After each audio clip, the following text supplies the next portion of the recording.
Yes. Hello, welcome to Pub Football. Miles and Jimmy here, looking back on last night's Premier League action. We'll give our score predictions for the games tonight as well. Could be a title night if Manchester City don't get the result that they need to get today. Looking back last night, Newcastle 1, Aston Villa 1, Norwich losing 1-0 to Everton, Manchester United beating Sheffield United 3-0, Wolves 1, Bournemouth 0, and Liverpool going on within touching distance of the title, 4-0 win, thrashing Crystal Palace.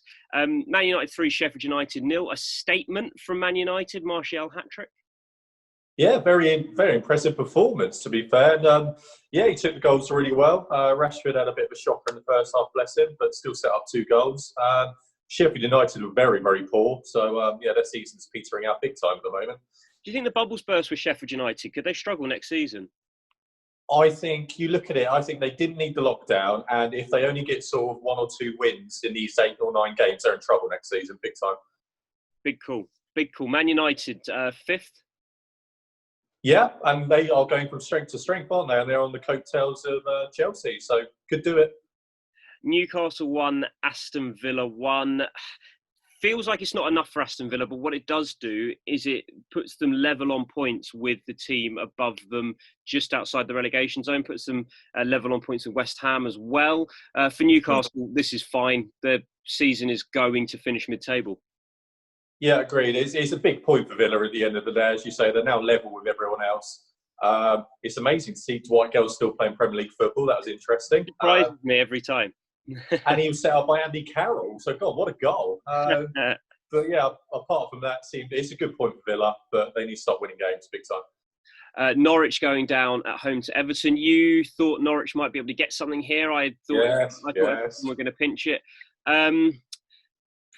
Norwich are going to be relegated this season, but for Everton, signs of improvement going into next season. I think that for Everton, it's about building a base to make sure that next season is more successful. And next season, they are where the fans think they should be, which is up challenging around Man United and Tottenham, up around that top 6.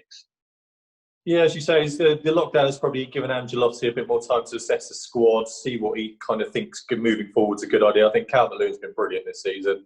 And there are other players who've stepped up to the plate. And it's typical Norwich. I pick them up, they lose. So classic. They played quite well again, though. Again, they always play well, Miles. Always play well, always lose. Football team to be bottom of the Premier League. Yeah, it'll be interesting to see how many of those players stay in the summer. There's some really good players there who our big teams are going to try and pick off, I think. The Sharks will be on the hunt during the transfer. Big time. Wolves 1, Bournemouth 0. Again, Bournemouth can't buy a win, and they look like they're going to end up slipping out of reach at some point. I know they're not far away at the moment from safety, but the performances suggest that they are not improving. As for Wolves, you talk about Man United being on Chelsea's coattails. Wolves are on the same amount of points. They're right there with them. Yeah, I watched pretty much most of the second half of this one, and Wolves absolutely battered Bournemouth. And it's just a shock when you finish 1-0, to be honest. But as you say, they are going from strength to strength, Wolves, and especially Traore's getting more game time. They're looking very, very good with Jimenez up top. They're looking very, very good. Bournemouth, on the other hand, might struggle. Have you been surprised at how poor Bournemouth have been this season? Yes. I know they've obviously had issues with injuries, but they have been really, really poor, and they don't seem to have a plan B at times. They seem to keep trying to play the same way, and it's just not working. And plan A doesn't work at all. No, and when that doesn't work, you're absolutely buggered. I couldn't put it better myself. Liverpool 4, Crystal Palace 0. This was the statement performance after lockdown. Both of us were saying we're not sure about it after the game against Everton. And to be fair, the form had wobbled slightly before lockdown as well with the loss against Watford. Yeah. This was a statement that they're going to win the league and they're going to win it comfortably, and they could win it. They could win it at the Etihad at the weekend. Yeah, big time. As you say, we both doubted them, but they were absolutely fantastic last night. I think they were helped a little bit the fact Zaha went off injured quite early. But apart from that, their goals, the free kick was brilliant. Some of the goals are just fantastic. Fabinho's goal, amazing.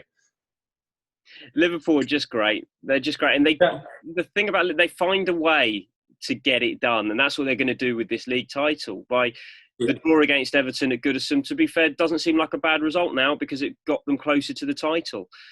Exactly. Which could come tonight. We'll talk about that very shortly. But let's go through tonight's games. Quick score predictions. Burnley, Watford. This is a difficult one to predict. Burnley don't really have much to play for. Watford have a lot to play for. A big game for Watford. If they can win this one, I think it pushes them sort of 3 or 4 points above everyone else, and they've got the game in hand. I think they might nick it, actually. I'm going to go 1-0 Watford. Yeah, I was going to say exactly the same thing. I can see Watford get. This is the type of game Burnley might lose. Southampton, Arsenal. Arsenal, another away trip, 3 in a row, and it's not been good so far. The glorious news for Arsenal fans that David Luiz has been handed an extra year on his deal. This is hard to predict, but Arsenal need to make a statement. They do need to make a statement, Miles. They won't make a statement. We'll lose 3 on the bounce, and it will just carry on being absolutely rubbish. So, we're going to lose 1-0. Southampton were great at the weekend. I'm going to go 2-1 Southampton. Yeah. I'm sorry, bud. I can't. Just absolutely rubbish at the moment. There's no point of being optimistic. We'll review it properly tomorrow. Chelsea, Manchester City, 8:15. This is a big game. Pretty much, if Man City can't get a win, Liverpool win the title. So there's a lot to play for. I personally see them getting a win just because they've been brilliant since we've come back in behind closed doors. Chelsea are a good side, but Man City are better. Yeah, you look at City, it's probably the first real test. We don't class Arsenal as a test anymore. But yeah, away from home, I thought Chelsea played quite well against Villa, but I think Man City are going to have too much again. 2-1. 2-1. I'm going to go 3-1 City. Oh, I think they can do really well. That was Pub Football with Miles and Jimmy. Like, subscribe, like our Instagram page at @pub_football. We'll be back again tomorrow morning, feeling nice and fresh-eyed. I feel like I've been hit in the face this morning. One thing left to say. Cheers. Cheers, everyone.